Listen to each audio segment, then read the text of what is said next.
Sumainyo ang Panginoon at sumayo rin. ang mabuting balita ng Panginoon ayon kay San Lucas. Papuri sa iyo, Panginoon. Noong panahong iyon, sinabi ni Jesus sa kaniyang mga alagad, "Kaya't sinasabi ko sa inyo, gamitin ninyo sa pakikipagkaibigan ang kayamanan ng sanlibutan ito. Maubos man ito'y may tatanggap naman sa inyo sa tahanang walang hanggan. Ang mapagkakatiwalaan sa maliit na bagay ay mapagkakatiwalaan sa malaking bagay. Ang magdaraya sa maliit na bagay ay magdaraya rin sa malaking bagay. Kung hindi kayo mapagkakatiwalaan sa mga kayamanan ng sanlibutan ito, sino ang magtitiwala sa inyo ng tunay na kayamanan? At kung hindi kayo mapagkatiwalaan sa kayamanan ng iba, sino ang magbibigay sa inyo ng talagang para sa inyo? Walang makapaglilingkod ng sabay sa dalawang Panginoon, sapagkat kapupuotan niya ang isa at iibigin ang ikalawa. Paglilingkuran ng tapat ang isa at hahamakin ang ikalawa. Hindi ninyo mapaglilingkuran ng sabay ang Diyos at ang kayamanan." Narinig ito ng mga Pariseo at nilibak nila si Jesus sapagkat sakim sila sa salapi. At sinabi niya sa kanila, "Kayo ang nagpapanggap na mga matuwid sa harapan ng mga tao, ngunit nasasaliksik ng Diyos ang inyong mga puso, sapagkat ang itinuturing na mahalaga ng mga tao ay kasuklang-suklam sa paningin ng Diyos." Mga kapatid, ang mabuting balita ng Panginoon. Pinupuri ka namin, Panginoong Hesukristo. Magandang umaga po sa inyong lahat. Hayaan niyo pong ang aking homilya ay sumentro sa ating mahal na ina. Lalo pat minsan, sabi ko nang medyo naintriga ako sa isang imahe ng mahal na ina na aking nakita. Pwede ba nating ipakita yon? Andyan ba? Ayan. Kung bakit ako naintriga dyan ay, kung mapapansin po ninyo, ang mahal na ina dyan ay may hawak na lubid. Na kung pagmamasdan mo siya ay parang ito'y kanyang kinakalag. Kaya nga po ang tawag sa imahe na yan ay Mary the Untier of Knots. Kakaiba po ito sa ibang mga debosyon para sa mahal na ina kasi ito'y nagsimula hindi sa pamamagitan ng apparition o pagpapakita ng mahal na ina tulad ng nangyari sa Lourdes at sa Fatima. Ang ugat daw nito ay ang naging pagtulong ng panalangin ng mahal na ina upang maayos ang problema ng isang couple o mag-asawa. So bago po natin ito pagnilayan, yung katotohanan ng ipinapahayag ng imahe na yan o ng debosyon na yan, tingnan muna po natin yung background. So sinasabing sa Germany, dati ay merong isang lalaki ng pangalan ay Wolfgang. Siya'y stress na stress sa napipinto nilang paghihiwalay ng kanyang asawang si Sofia. Hindi natin alam kung anong naging problema pero magkakahiwalay na yung dalawa. Kaya't si Wolfgang ay pumunta sa simbahan at hiningi ang tulong at payo, panalangin ng isang pare, si Father Jacob, if I'm not mistaken sa pangalan, who was then respected and known for his piety and wisdom. This priest encouraged Wolfgang to bring his marital issues to Mama Mary.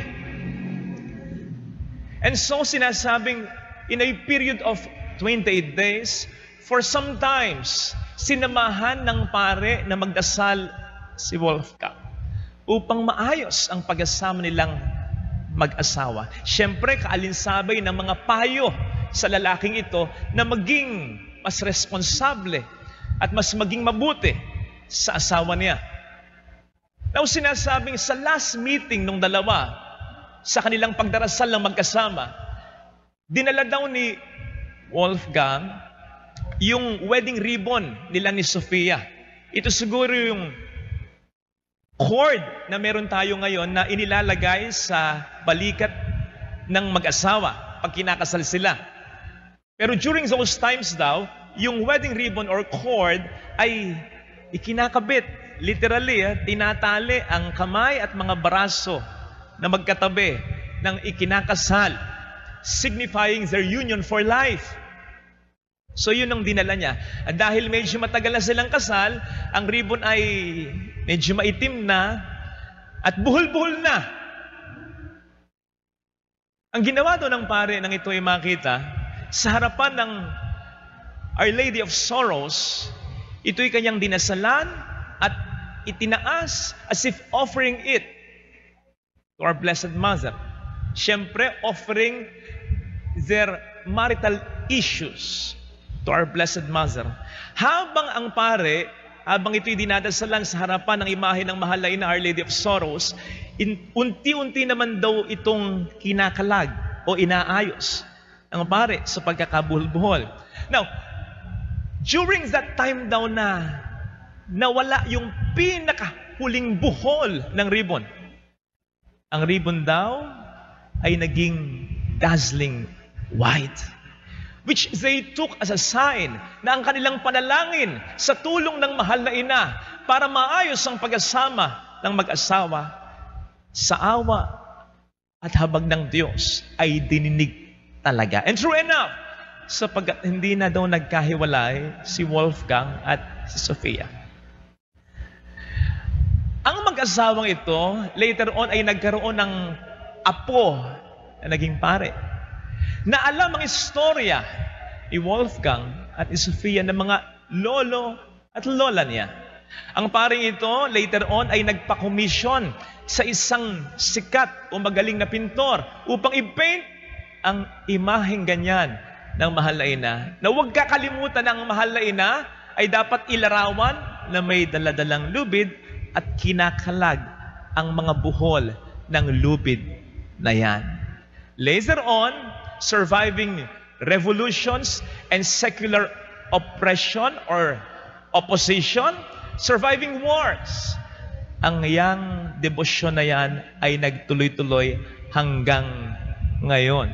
Mas sumikat daw po ang debosyon na yan sa Mary Antire of Nuts nang si Pope Francis ay mapunta ng Germany as a visiting student. Tapos nabighani siya sa debosyon na yan. Lalo tigit sa storya sa likod ng debosyon na yan. Umili siya ng stampita roon, dinala niya sa Argentina, at hanggang ngayon siya ay Santo Papa, ito ay pinopromote niya.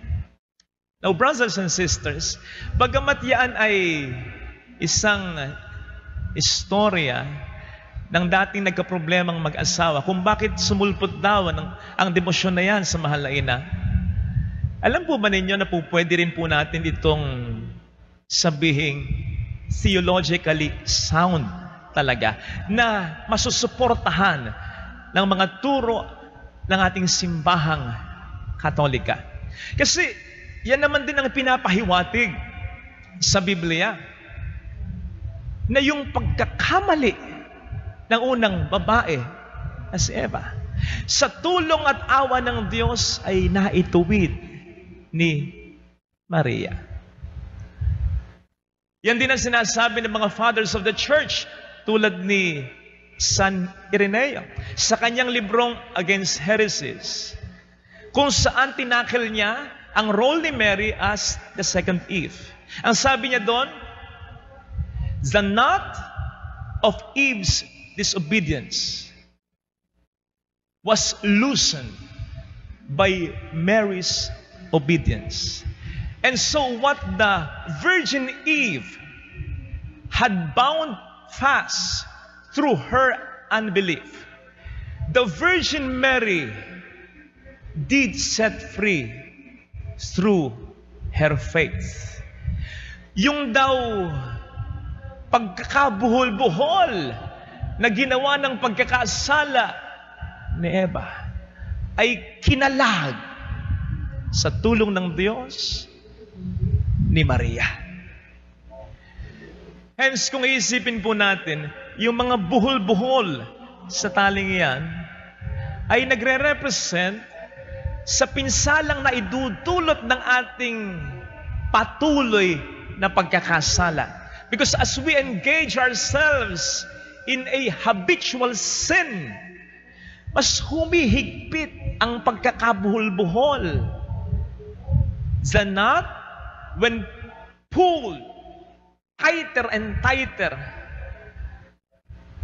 it becomes harder to untie. Hindi niyo po ba na-experience yung mayroong isang tali, mahabang tali, o kaya kadena, yung buhol-buhol, nakailang oras ka na, inaayos mo, hindi maayos-ayos. Ano nagiging attitude mo kung minsan? Ibinababa mo na lang, walang iyang yan.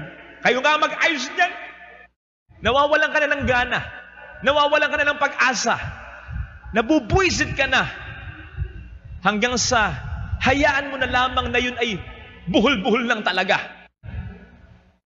Kapatid, kung minsan, ganun din ang epekto ng patuloy at laging pagkakasala. Nawawala na tayo ng pag-asa na makahulagpos pa sa mga pagkakasalang ating ginagawa. Well, the message of this devotion is clear. We should never give up because God does not give up on us. And we have Mama Mary to pray for us, to help us untie those knots. Consequently, kaugnay nito, ang mga buhol-buhol sa lubid na yan ay hindi lamang pwedeng mag-represent sa patuloy na pagkakasalang ginagawa ng tao. Ito rin ay pwedeng mag-represent sa maraming problema ang ibinibigay sa atin ng mundo. You see, kung minsan kahit nagpapakabuting tao ka, kahit hindi ka gumagawa ng problema, we suddenly find ourselves sa gitna ng mga buhol-buhol na problemang ibinibigay sa atin ng iba. Nandiyan ang problema sa asawa, may bisyo, irresponsable, nambababae pa. Nandiyan ang problema halimbawa sa isang anak na pasakit ulo, sa isang kaibigang nanloloko, traidor o may sinasabi sa likod mo, sa problema sa mga kasamahan, sa mga gawaing pangsimbahan, na kahit anong gawin mong kabutihan, may naipupula sa iyong kasamaan o kasalanan, etc. Ito'y bahagi ng buhay ng tao. Pero kung minsan, dala ng mga problemang sunod-sunod, pile up, nawawala na rin tayo ng pag-asa na para bang ayaw na nating lumaban sa buhay talaga. Yung iba sa inyo hanggang ngayon nanonood ng ika-6 na utos, di ba? O yun ay istorya ng mga buhol-buhol na problema. Isipin po ninyo, yung istoryang yan ay nagsimula lamang sa pangkaraniwang problema ng mag-asawa. Actually, wala namang problema si Rom at si Emma. Nagkataon na mayroong impaktang biyanan si Emma na nakikisaw-saw sa problema ng mag-asawa. Hanggang sa nagkasira nga, nagkalabuan. Nagkalabuan lang naman noon eh. Ito ngayon, sumulpot ang manunukso na si Georgia. Nagkaroon silang ng magandang pagtitinginan ni Rome. Aba, natukso si Rome. Nabuntis si Georgia. Nagkataon, nabuntis din pala si Emma. Ang nangyari, namatay, nakunan si Georgia. Pero hindi ito nalaman. Tapos ang ginawa niya, ninakaw niya yung anak ni Rome at ni Emma. At pinalitaw na anak nila ni Rome. At pinalitaw din niya na namatay ang anak ni Emma. So nagkabuhol-buhol na, di ba? At yung bata na ipit sa problema. Sapagkat ang itinuturing niyang ina ay si Georgia, na mabait lang kapag nandyan si Rome at yung kanyang lola. Pero pag wala na, nagtataka siya kung bakit si Georgia ay walang pakialam sa kanya. Hindi nga siya ang tunay na ina. Samantalang si Emma, pati yung bata na dadamay sa paghihiganti niya, without realizing na yun pala ang tunay na anak niya. Yung bata, naiinis din kay Emma. Ang hindi niya alam, yun ang tunay niyang, diba? Buhol-buhol na problema.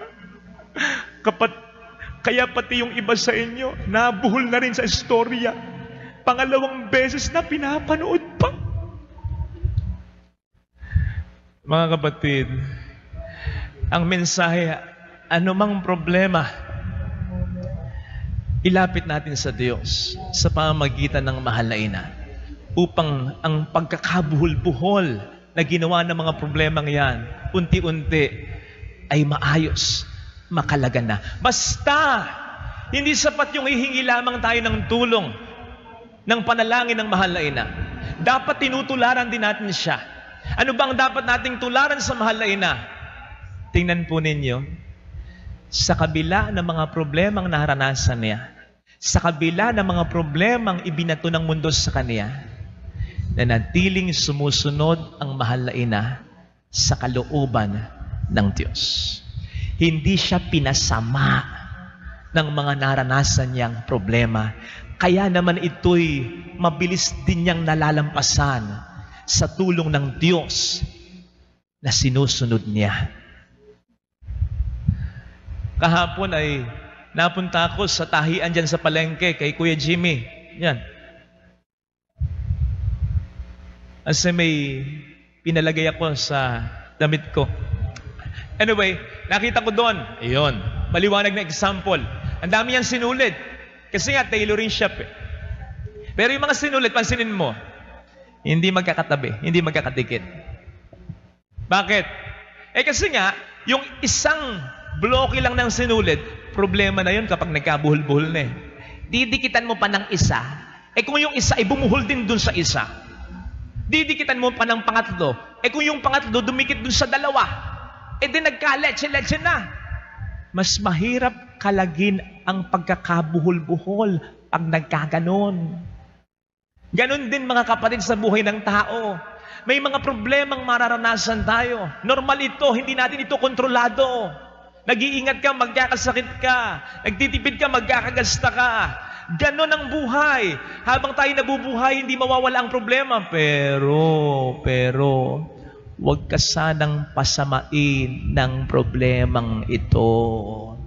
Yung problemang ibibigay sa iyo, buhol-buhol.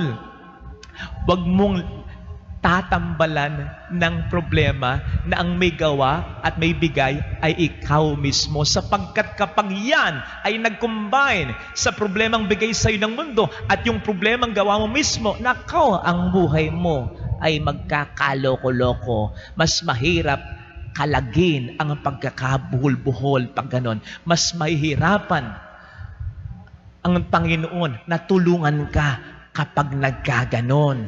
Baka nga kapag nagkaganyan ang nangyari, yung problemang bigay sa iyo ng mundo, solve na. Yung buhol-buhol na problemang bigay sa iyo ng mundo, kalag na. Ang naiwan, yung problemang buhol-buhol na ginawa mo. At tulad ng isang kakilala ko na minsan ay nagkalabuan silang mag-asawa, maliwanag naman ang payo ko sa kanya, tiis-tiis lang, magkakasundo rin kayong dalawa, magbabago rin yan. Ay hindi nakinig. Hindi nasabi sa akin na mayroon siyang in-entertain na iba, na fall in love siya. May nangyari sa kanilang dalawa, nagkaanak pa sila. Nang lumaon, nagbago. 100% nagbago yung asawa niya. At na-realize niyang mahal pa rin niyang talaga. At hindi niya po pwedeng iwan ang kanyang unang pamilya. Ano ngayon? Naayos yung problema ninyong mag-asawa. Kaya lang dito ka hindi makahulagpos sa nilikha mong sarili mong problema. Ganon ang mangyayari. Mga kapatid, maliwanag ang sinasabi sa atin ni San Pablo sa Romans 12:21. Do not be overcome by evil, but overcome evil with good. Huwag kang patatalo sa demonyo sa pamamagitan ng paggawa rin ng isang bagay na ikatutuwa sa iyo ng demonyo.